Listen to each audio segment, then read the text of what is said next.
माझ्या भाग्याचं माझ्या सौख्याचं लीण सोन्याचं माझं कुंकू रोज पूजिते रोज जपिते लाख मोलाचं माझं कुंकू हा हा हा कुंकू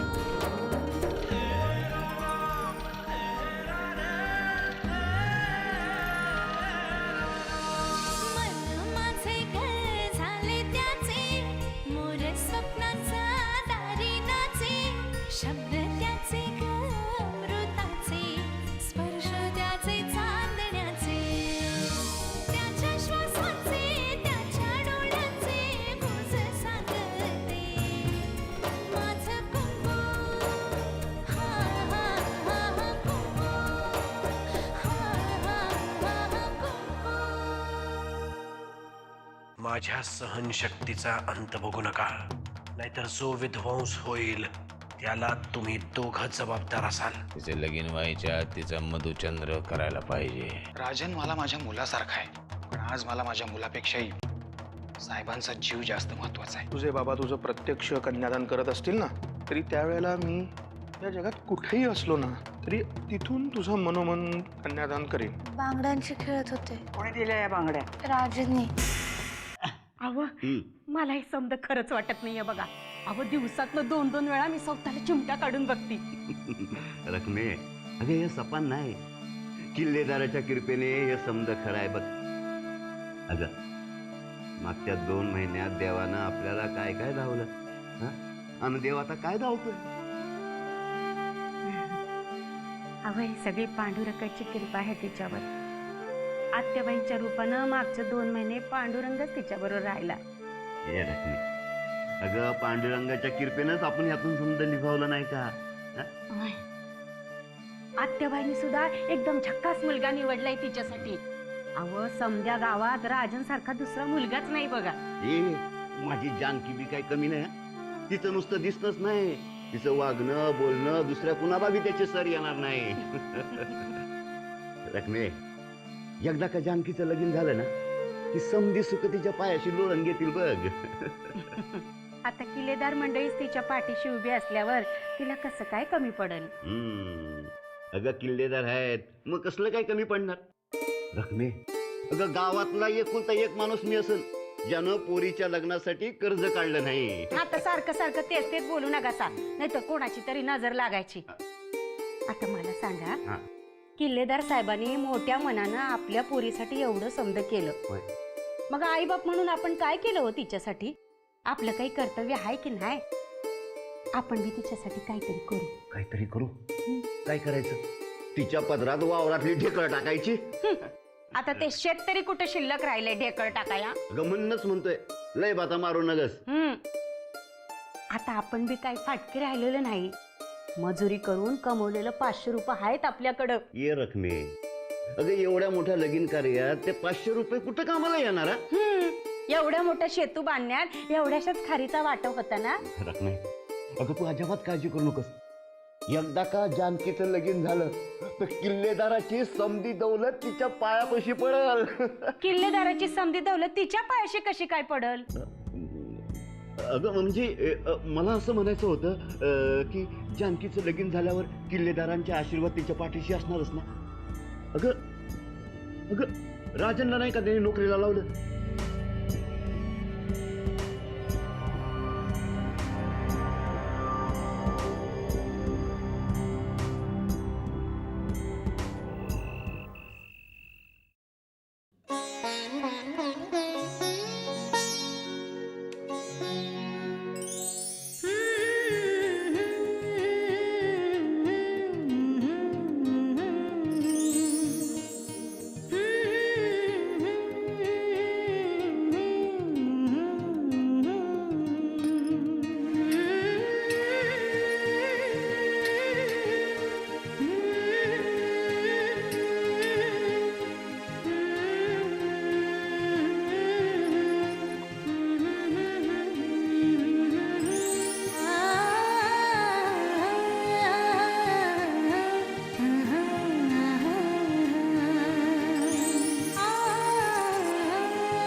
जानकी जानकी जानकी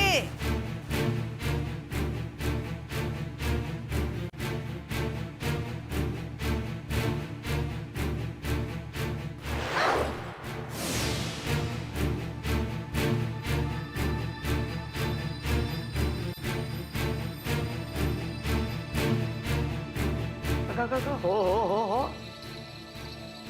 किती धसमुसळपणा हा वाड्यात आल्यापासून शिस्त लावतेय मी तुला पण तू अजून तशीच चुकले आत्याबाई. तुमचा आवाज ऐकला की मला काही सुचतच नाही. अगं इतके दिवस ठीक होतं पण आता हे चालणार नाही. आता या घरची तू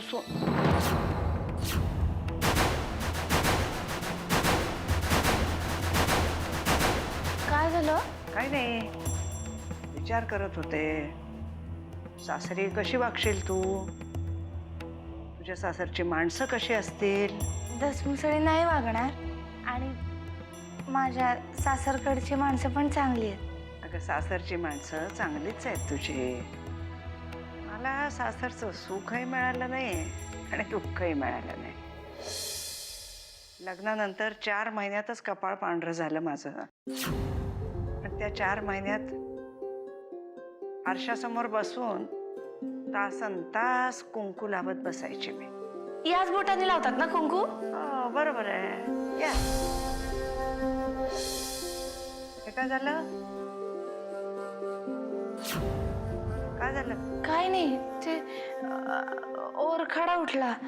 मग औषध लावलंस का त्याला? नाही नको. त्या समोरच्या ड्रॉवर मध्ये माझा औषधाचा डबा आहे जा घेऊन ये. अहो कशाला? घेऊन ये म्हटलं ना.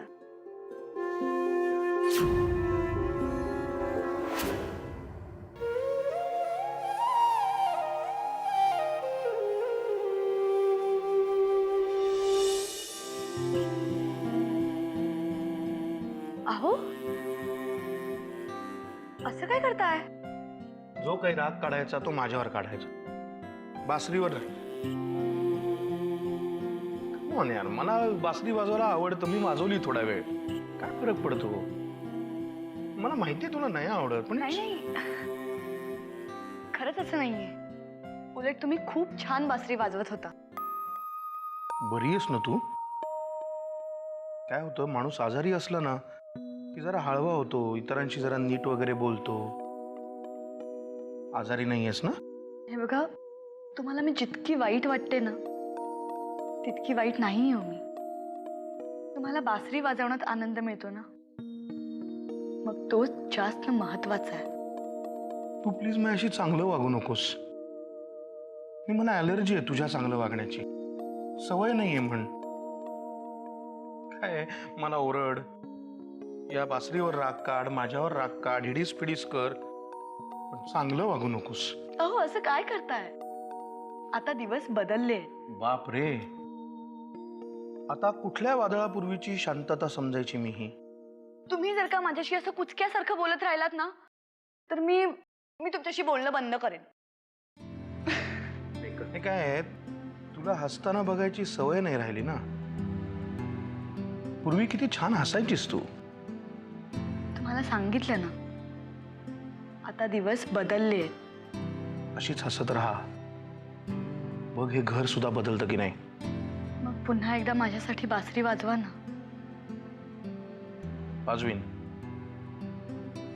पण त्याआधी मला तुझ्याशी एक गोष्ट बोलायची आहे.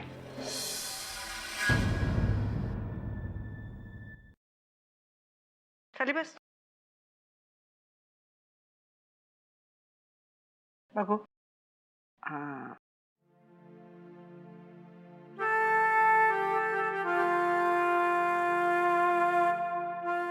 झोंबत नाही ना? तू पहिली मुलगी आहेस जिचे मी एवढे लाड करते. सगळेजण तेच म्हणतात की आत्याबाई साहेब तुझे खूप लाड करतात म्हणून. हा पण चूक झाली तर ओरडा पण खावा लागतो. चालेल की? आणि जास्त चूक झाली तर फटका पण मिळेल. खाईन की. हे बघ मी आज तुला इथे एवढ्यासाठी बोलवलंय की याच्या पुढे घरातली बारकी सारखी कामं तू करायची नाहीस. तू नरसिंहाला काय हवं काय नको ते जरा नीट बघत जा. कळलं? का? मी सांगतेय म्हणून. कळलं? तुम्ही म्हणाल तर मी काही पण करीन, पण मग सुमिताची काळजी कोण घेईल? बरं, सुमिताची काळजी घे, पण नरसिंहाची सगळी जबाबदारी तुझ्यावर आहे. कळलं?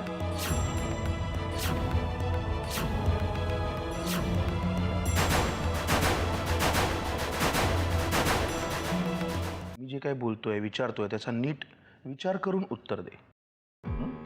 बोला ना. अहिल्या, आपल्याला मूल नाही आहे आणि आता जानकीचंही लग्न ठरलंय, तर तिच्या लग्नात आपण तिचं कन्यादान केलं तर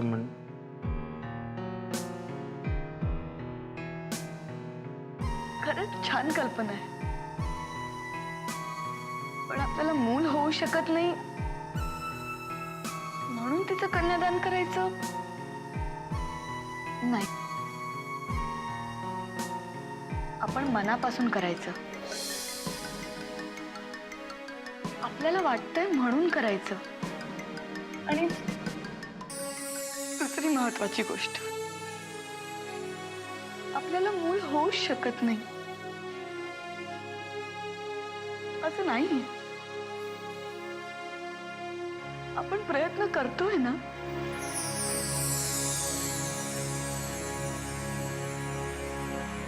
हे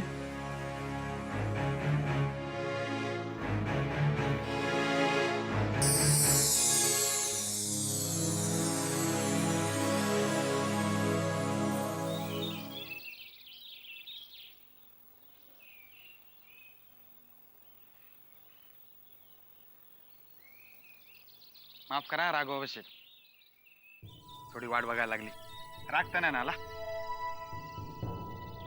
काय इतकं बाहेर उभाच आहे आणि समजा आला मला राग, तर त्याला काय किंमत असणार आहे? अहो, असं काय बोलताय राघोबा शेठ? अहो, सध्या तुमच्याच नावाला सगळ्यात जास्त किंमत आली आहे.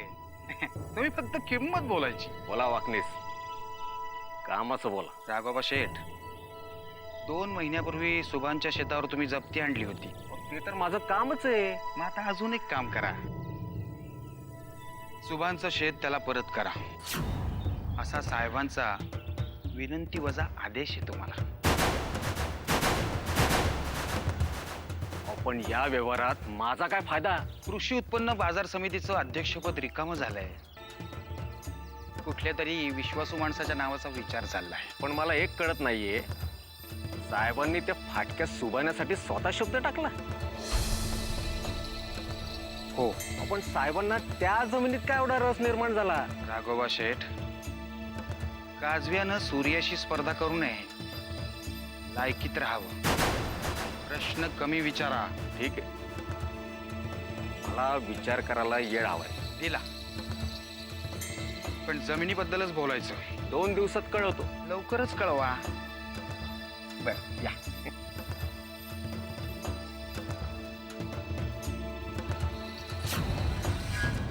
दामो, दामो, कपडे कुठे आहेत? इथेच आहेत.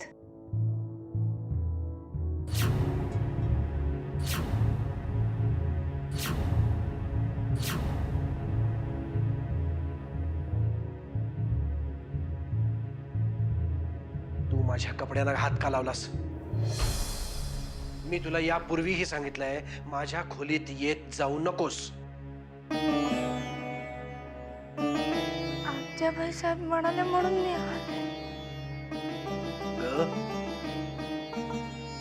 पण माझ्या खोलीत येण्यासाठी माझी परवानगी महत्वाची आहे का आत्याबाईंची?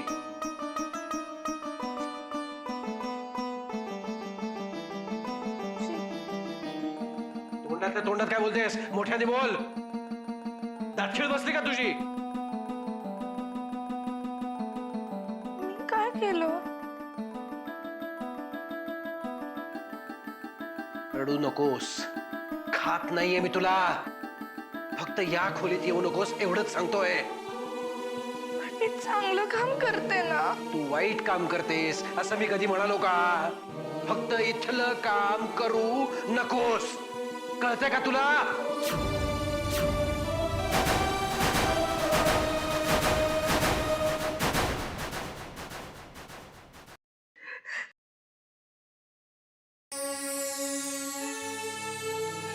चुकले,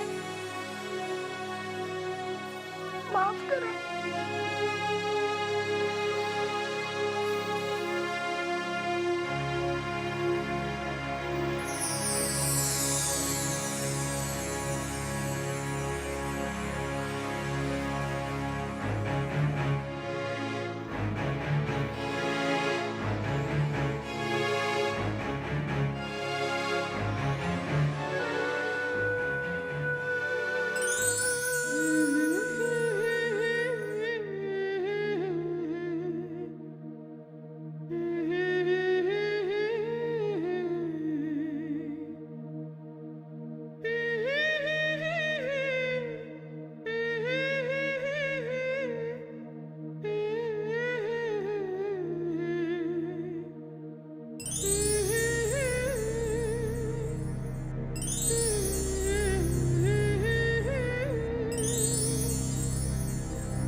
जाऊन तोंड धुस आता.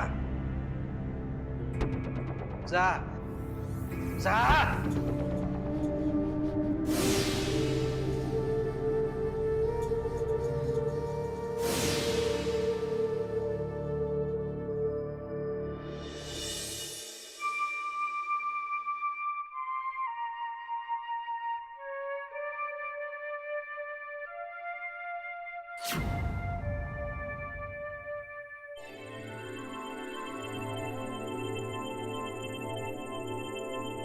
काय ग बाळ,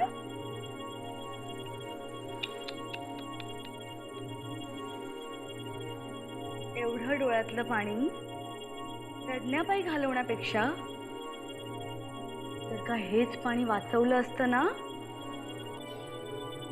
तर एखादं दुष्काळग्रस्त गाव वाचलं असतं ग.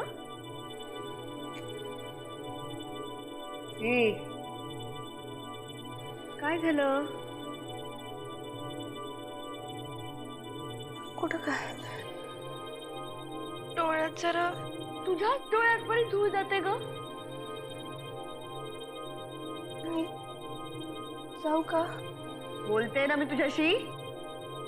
का आवडलं नाही माझं बोलणं? बोल ना. अहिल्याताई, काय झालं?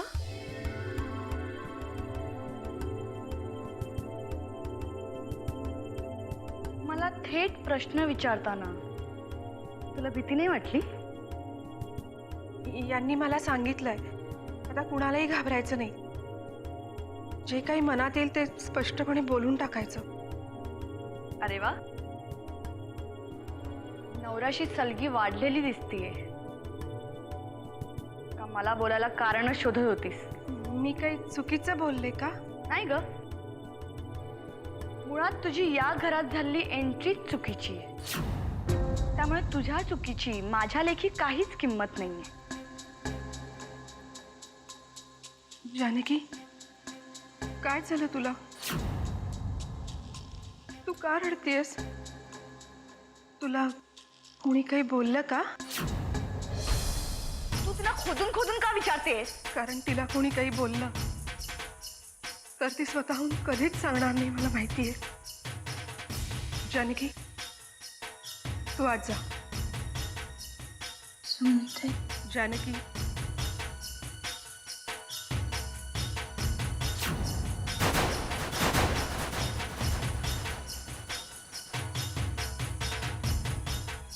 अहिल्याताई, काय झालं? जानकीकडून काही? गप्प बस हं? नाहीतर ती राहिली बाजूला, तूच तावडीत सापडायची. मी ठरवलंय, तुम्ही काही बोललात ना तरी मी मनाला नाही लावून घेणार. तुझी बडबड आहे ना ती आता बंद कर. कारण तुझी आणि त्या मोलकरणीची काहीच लायकी नाहीये. तुम्हा दोघींना एकाच उकिरड्यावरून उचलून आणलंय ना. परशू भाऊजींची चूक म्हणून तू या घरची सून झालीये. आता झाडू मारायच्याही लायकीची नव्हती.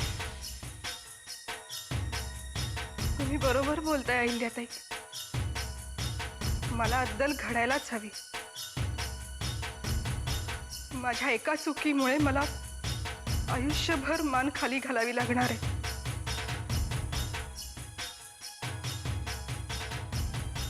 असं मूल जन्माला आलं तरी त्याच्या वाट्याला काय येणार आहे कुणास ठाऊक. ते त्याचं नशीब घेऊनच जन्माला येईल ना. अरे वा, पण आधी मूल जन्माला तरी येऊ दे. कुणास ठाऊक मूल जन्माला यायच्या आधी. अहिल्याताई, अहिल्याताई, अहिल्याताई.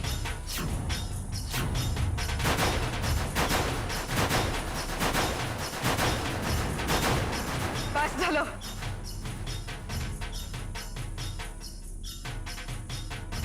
जे माझ्या वाट्याला आलं मी बाळाच्या वाट्याला कधीच येऊ देणार नाही.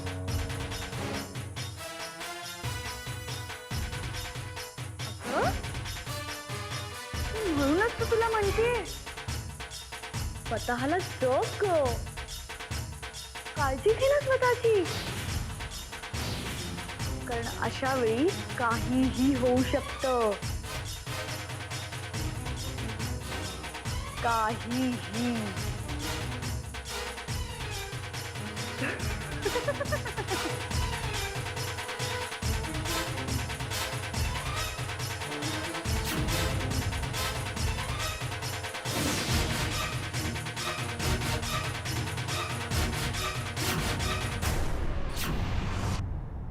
मला काय वाटतं, साखरपुड्यात वेळ घालवण्यापेक्षा लग्नच उरकून घेऊ. काय सुगंधराव? आत्याबाई साहेब, व आम्हाला काय किंमत आहे? असून अडचण नसून खोळंबा अशी आमची गत झाली आहे. हो, असं नाही सुभानराव. तुमच्या एकुलत्या एका मुलीचं लग्न आहे. ते थाटामाटातच झालं पाहिजे. तुमच्या मर्जीने तुम्हाला हवं तसं. तुमचं समज बरोबर आहे आत्याबाई, पण मला एक गोष्ट सांगायची आहे. हे लगीन आपल्या गावाला झालं तर लई बरं होईल बघा. हे रकमे काय डुसकं बिस्कं फिरलं काय तुझं? म्हणजे किल्लेदाराच्या माणसांनी लग्नासाठी इथून कामधंदा सोडून गावाला यायचं? अगं, माणसानं जरा पटेल असंच बोलावं. अहो, तसं नाही सुभानराव. आईचं काळीज आहे हो. तिला वाटणारच की ज्या गावात मुलगी मोठी झाली त्या गावाने तिचं सुख पाहावं. अगदी माझ्या मनातलं बोललात आत्याबाई.